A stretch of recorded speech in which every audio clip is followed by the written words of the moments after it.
ഈ കാര്യം ഒരിക്കലും രാത്രിയിൽ ചെയ്യരുത്, വൻ ദോഷമെന്ന് ചാണക്യൻ. ലോകത്തിലെ ഏറ്റവും മികച്ച പണ്ഡിതന്മാരിൽ ഒരാളായിരുന്നു ആചാര്യനായ ചാണക്യൻ. വിഷ്ണുഗുപ്തൻ, ചാണക്യൻ തുടങ്ങിയ പേരുകളിലും അദ്ദേഹം അറിയപ്പെടുന്നുണ്ട്. രാഷ്ട്രമീമാംസയുടെ ആചാര്യനായിട്ടാണ് ചാണക്യനെ കണക്കാക്കപ്പെടുന്നത്. ഇക്കാലത്ത് പലർക്കും രാത്രി വൈകുവോളം ഉണർന്നിരിക്കുന്ന ശീലമുണ്ട്. എന്നാൽ ഈ ശീലം വളരെ ദോഷകരമാണെന്ന് ചാണക്യൻ പറയുന്നു. ആചാര്യൻ ചാണക്യൻ്റെ അഭിപ്രായത്തിൽ ഒരു വ്യക്തിയും ഒരു കാരണവുമില്ലാതെ അർദ്ധരാത്രി വരെ ഉണർന്നിരിക്കരുത്. ആചാര്യൻ ചാണക്യൻ പറയുന്നത് ഒരു കാരണവുമില്ലാതെ രാത്രി വൈകുവോളം ഉണർന്നിരിക്കുന്ന വ്യക്തി എപ്പോഴും രോഗിയായി തുടരുമെന്നാണ്.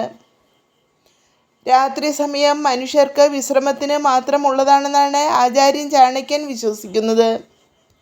വൈദ്യശാസ്ത്രത്തിൽ പോലും രാത്രി വൈകുവോളം ഉണർന്നിരിക്കുന്നത് നല്ലതായി കണക്കാക്കുന്നില്ല.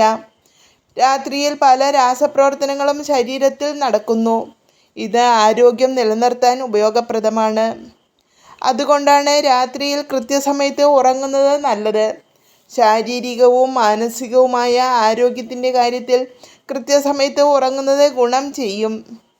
ആചാര്യൻ ചാണക്യൻ്റെ അഭിപ്രായത്തിൽ യോഗികൾ മാത്രമാണ് രാത്രിയിൽ ഉണർന്നിരിക്കുന്നത്. ആ സമയത്ത് അവർ ദൈവഭക്തിയിൽ മുഴുകിയിരിക്കും. ആചാര്യൻ ചാണക്യൻ്റെ അഭിപ്രായത്തിൽ സാധാരണക്കാരൻ കാലത്തിനനുസരിച്ച് പെരുമാറണം. രാത്രി വൈകുവോളം വെറുതെ ഉണർന്നിരിക്കരുത്.